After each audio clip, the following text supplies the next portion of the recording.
dressed up, I'm in the suit. Obviously, I've headed to a CrossFit box. Why else would I be dressed like this? I am at CrossFit Calne. The reason I'm here is to chat with not one, but two athletes that will be going to the CrossFit Games. We have someone representing the Adaptive CrossFit Games in Liam Smith and Charlotte Spence, who will be part of the Masters division at the CrossFit Games. So let's go on in and have a chat with them and watch how they prepare for the Games.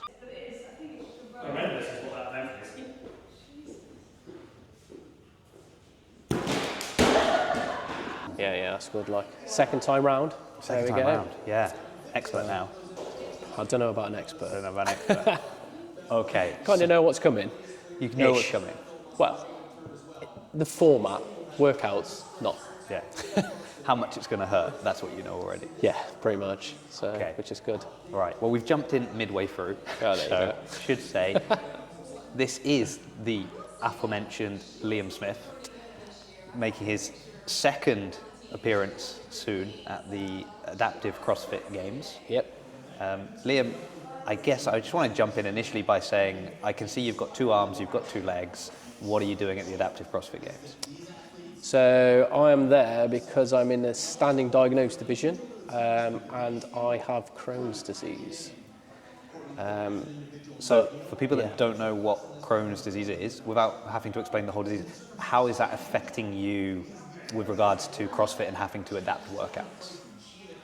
So for me, it's all about the power output aspect. So with Crohn's itself, the main symptoms are pretty self-explanatory. You can Google them. But it's all of the secondary aspects that unfortunately hit me. And I suffer from quite a lot of chronic fatigue. I have to reduce my training elements depending on that, my power output. I've also got a issue when I have a flare-up or an inflammation. It puts pressure on my central nervous system and it starts switching like the left side of my body off. Right. So going through lots and lots of elements to do with that at the moment with the hospital. So constantly in and out, having scans, having infusions, all that sort of good stuff. The stuff that people don't see as such. Well, you say people don't see. If they follow you on Instagram, they might have seen some of this. So I was going to ask about that as somebody who has seen that you've been sort of in and out of the hospital.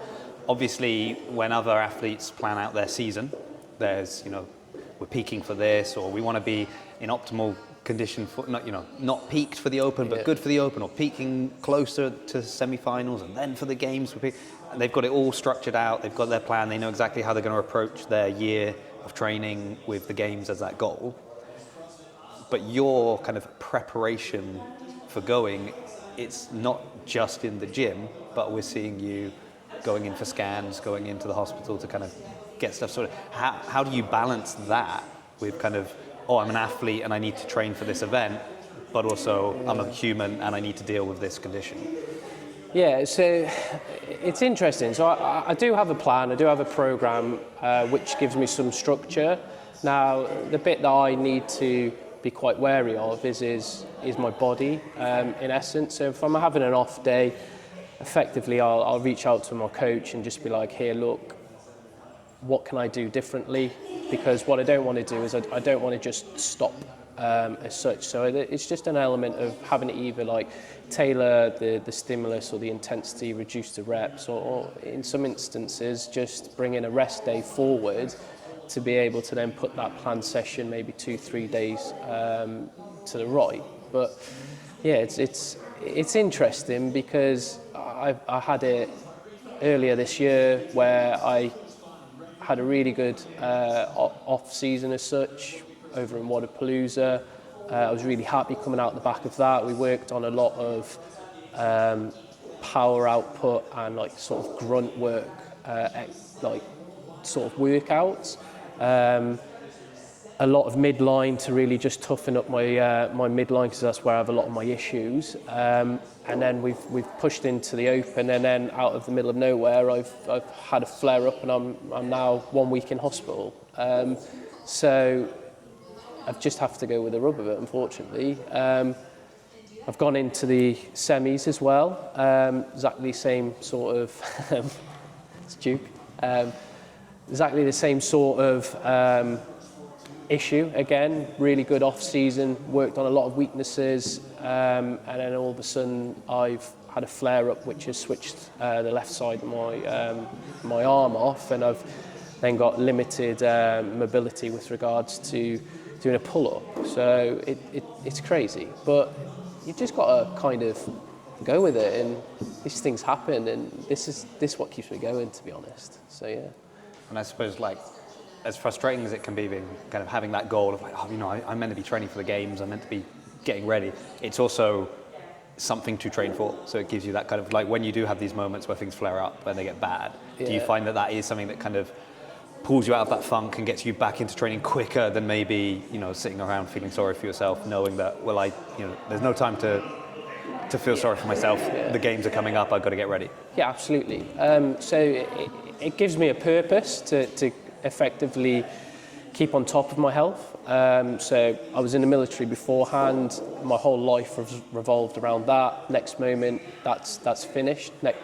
Into the next chapter, and all of a sudden you go from having this purpose in life, where it being in military, to, well, what next? And CrossFit did that for me. I didn't know about adaptive CrossFit. Standing diagnosed is a fairly new division. It's the second year that this has been running, so it's opened a lot of doors for us. It's given me a different sense of purpose. It's kind of given me a goal to continuously work towards, and it's really nice in that sort of sense. So yeah, that's where I'm at with it all. I suppose one final challenge to talk about, which isn't related to being an adaptive athlete per se, but it kind of comes with the territories. This year you've got to go to Vegas. That's where your games is being held. Obviously, coming from the UK, traveling to Vegas, you know, we know for athletes across the board, going to the games is expensive. Within the, we've got the games is blaring in the background if anyone can hear that at the moment. These are very recognizable athletes, they're well-known athletes, they've got a lot of brands, sponsorship, people behind them. How do you manage that challenge of sort of covering costs while working? Obviously you're having to work, you've also got all the medical stuff going on. Now you've also got to think, well, I've got to fund a trip. How easy is it to get kind of people backing you, supporting you for what you're doing, maybe in comparison to these, much better? Obviously, you've got Duke that you can use to kind of promote your stuff, but beyond that. Yeah. So it's an interesting topic at the moment, to be fair, because it's really difficult, because everyone knows there isn't any money in the adaptive aspects. I don't do it for the prize pot. I do it because it gives me a goal to effectively go for. Now, this year I've been very lucky. I say lucky in essence. Invictus have sponsored me my flights and my entry fee into the games this year, which is absolutely fantastic. It's a big organisation. Last year that wasn't the case. I had to do a lot of self-funding elements. We did fundraisers, raffles, that sort of stuff to generate and offset some of the costs. Now, not everybody is as lucky as what I am in that sort of sense, but there's other additional expenses that you have to cover, like accommodation, food, training, supplements. If you want to be realistically at the top of the game, you want to be getting paid to do this, so you could train quite a good portion of the day, and unfortunately it's just not in that position at the moment. Now, whether that changes in the future because there's more awareness around it is all to see what comes of it. This year I think it's the biggest adaptive community coming together, so even more reach out to the wider world as such. So yeah, which ultimately is what should attract the sponsors. Is it kind of doesn't matter who the audience is. If I know that, well, this is an adaptive athlete, they're going to be at the adaptive games and they're going to have a lot of eyeballs from that community on them anyway, that's still a market that I can target to, so it's still worth getting behind these athletes. And actually it might even be a different audience or different people that are watching you then are watching the CrossFit Games, that is on the screen behind us now. So it does give companies an opportunity to kind of to go that route. But hopefully, as you said, if things continue to grow, more people will see. To be honest, in an ideal world,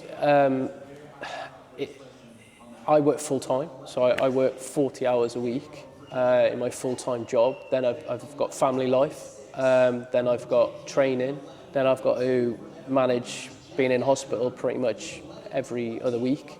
I have 8-hour infusions every six weeks, so that kind of puts me behind the curve, and it's juggling that sort of aspects. Now, to be honest, if you get that financial offset to maybe step away from full-time work to be able just to release some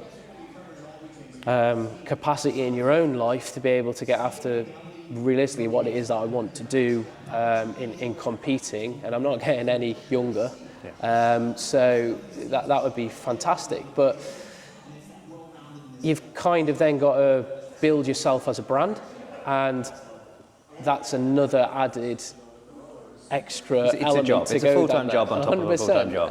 And so you've kind of got to look for alternative means in some instances. But yeah, if anybody's out there that wants to sponsor me, go for it. Yeah, as a brand, you're available. Yeah, 100%. Yeah. So there you go. Awesome. Well, we'll stop there for now. We'll get some training done. We're going to do some little bits together as well, so that should be interesting. I was going to say fun, but I think I'm going to say interesting. Let's go on with that. Neighbour, spot on.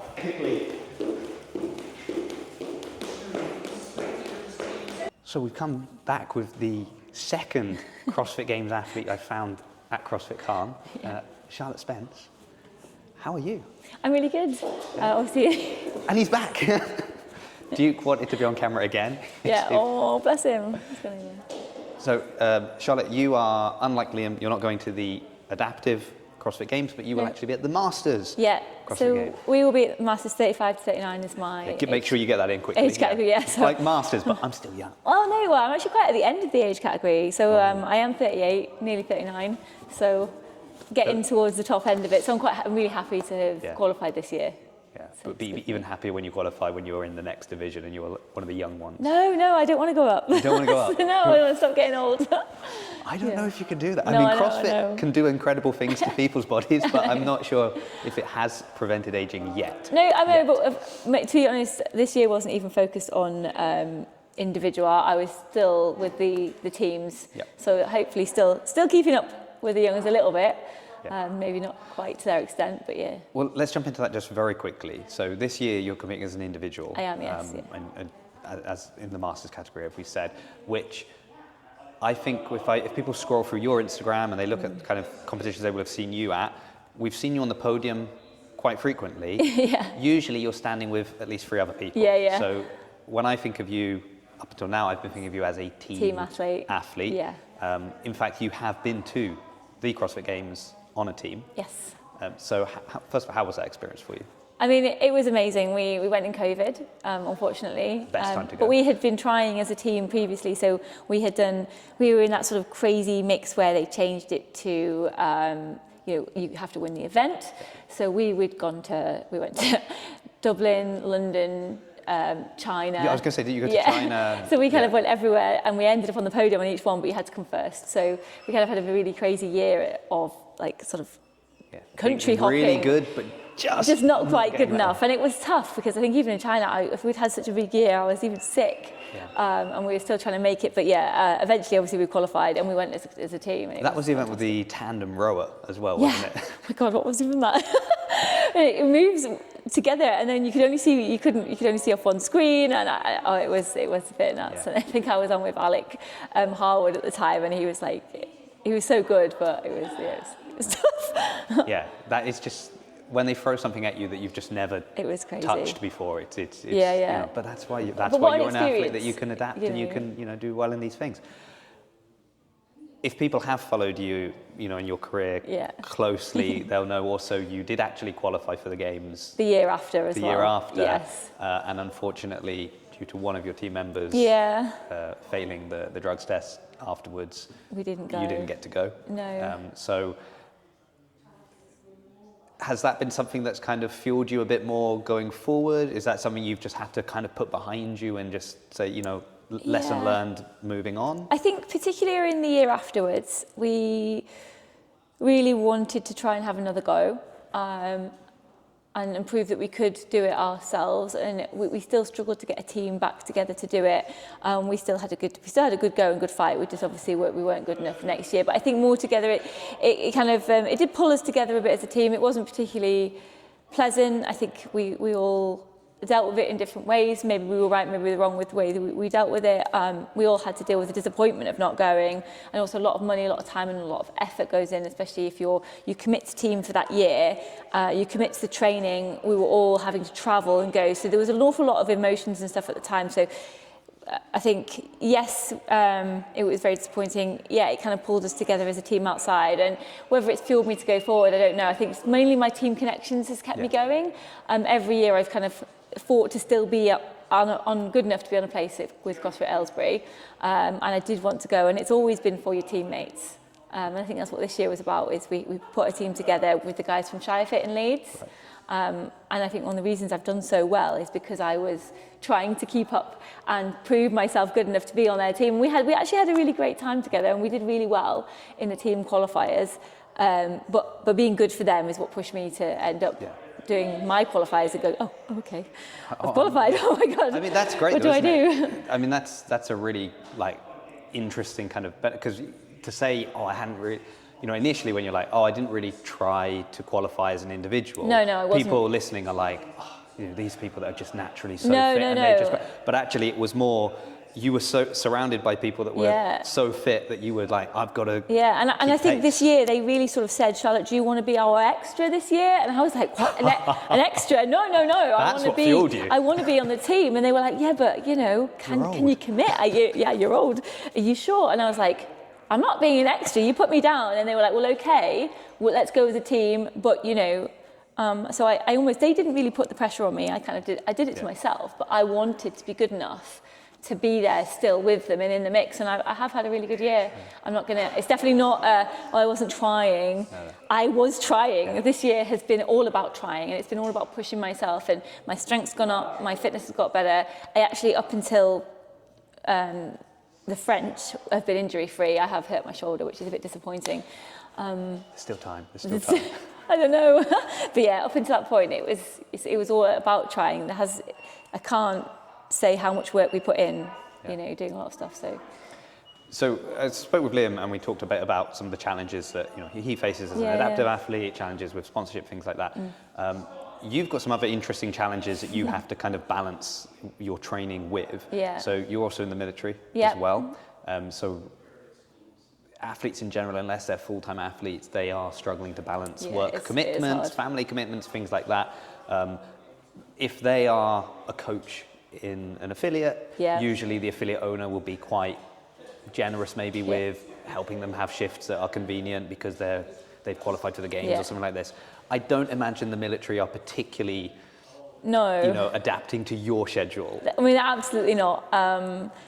Especially because I'm back in the clinical environment, and I think there is whereas I've had some support before, there's pretty much a lack of understanding around the training needs of an athlete. So I fit my training in before work, in my lunchtime, and then after work, which obviously has an impact on home life as well, but specifically when I have to travel to go to the Aylesbury. So if I want to see a coach, my coach is CrossFit Aylesbury, obviously you can send videos, you can have chats, but essentially, it involves quite a lot of travel if I'm doing team stuff. So the military aren't particularly, not that they're unsupportive, but I would almost say maybe they don't understand the level of commitment that I've put in and that athletes necessarily need. And there isn't the time of, oh yes, go off and do your sport, because they don't recognise CrossFit as a sport. I do mix up weightlifting, so I do get a bit of time to go and do the army or forces weightlifting, but that is separate. And that is recognised as a sport, so that's the big difference. So there are challenges. I have a little boy as well, so when he's off school, I want to spend as much time as possible with him. But I mean, my family are really supportive. I've got they allow me to do that. It's not all by myself. Will you be able to take a sort of support team with you to the games? Because obviously No. that's another challenge with it being so far away and so expensive. No, and it is the expense. So again, funding for us was a challenge. So we would have liked to go. I like to go as a family, but essentially I'm taking Maddie, who's my teammate, because she's going to pay for her own flights. Yeah. We have found sponsorship through a military charity, because the military themselves weren't really interested in sponsoring me. There's no funds available because it's not a sport. But yeah, the Royal British Legion sponsored me, and a company who do Informed Sports, which is batch-tested supplements, have also sponsored me, called CivE, which has been fantastic, and Hybrid as well. They've been long-term. Yeah. They've looked after me, so I have been really lucky. And the gym themselves have done a T-shirt, so all of the community, I felt, have actually got behind me, which is really nice, because again, I'm not a full-time member at Aylesbury. I hop in and out, and I'm travelling all the time, but you know what CrossFit's like. The community seems to... They'll claim you. Like, if she's going to the games, we'll have her. No, they're not like that. They're fantastic. So yeah, they've got behind me with a T-shirt as well, which has been really nice. Yeah. So I'm not going unsupported, but it's taken a lot of worry, and putting lots of different bits together to try and get there. Yeah. So it's Maddie Harris that will be going. Maddie Harris, sorry. So will Maddie be... But I knew that. It's good that it's up here, right? Yeah. Is she also going to sort of slip into that coach role a little bit? Is she going to be somebody that's sort of the little voice in your head when you're sort of having to... I mean, Maddie coaches anyway, so Maddie does her own coaching, and her and Owen are in constant contact. So Owen is our coach for Black Dog. I think between the three of us, I will probably leave it over to Maddie. She'll probably talk with Owen, and I'll be like, right, well, what do I do? And she's very grounded with everything. Normally as well, it's been quite bad because she organises everything normally for our team stuff, trips. And I've had to organise my own flights. And I've actually booked the accommodation this time and flights. Pressure is on. So she usually does it all. And I was like, oh my God, I'm completely lost here. She could have done it if she's going anyway. No, she could have done. She would have as well if I'd have said. I know she would have. She'd have been happy. Yeah. When you're standing on the podium at the end, she'd have been, do you know why she made it to the podium? Do you know what removed that massive stress from her life? Podium might be a big ask this year, I think. But we've got to shoot for the top, right? I know. I think I originally qualified in 7th, and then I think with video reviews moved up to 5th. It would be a big ask. So those girls, Caroline Prevost, I've been on a team with her before, is coming in. Yeah, but she's coming in after doing this. I know, but she's going to be tired. She's good. She's really good. She's good. And she's a very nice person. She is. I know. We were on a team in Norway with her. Oh, really? For one of the sanctionals. Yeah, no, we used to speak a lot, like online, and then we met at Rogue finally, and that was like, it's one That's of those. You. Finally, we get to meet in person, which is always lovely.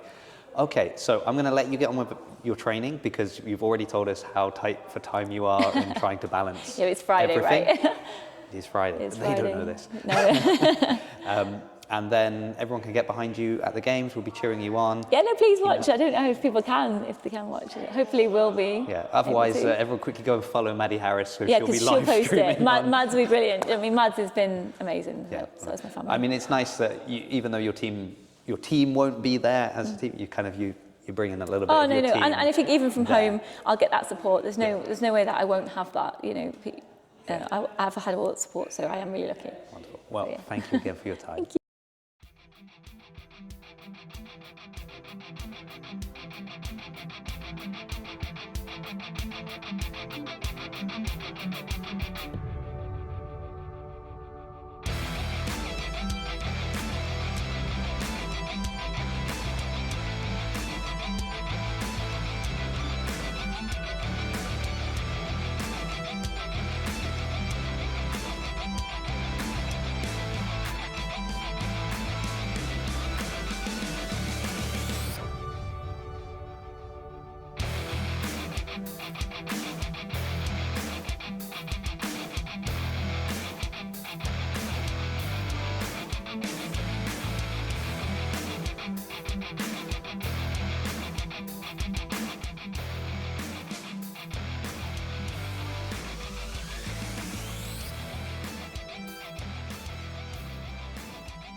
So, I'm back with Liam and Charlotte. We've I feel like my soul left.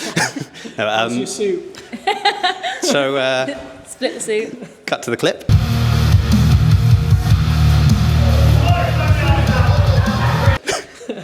Yeah, so you apparently, I forgot you had paid for me to do some suit cleans for a trip that's coming up, and I did them, and on the very first clean I split my suit, and yet I did complete all four just to, you know. Yeah, well done. In the suit. In the suit, yeah. I mean, it did give me an excuse to change, which was nice, but then I was able to jump in on some of your training, which thank you very much for that.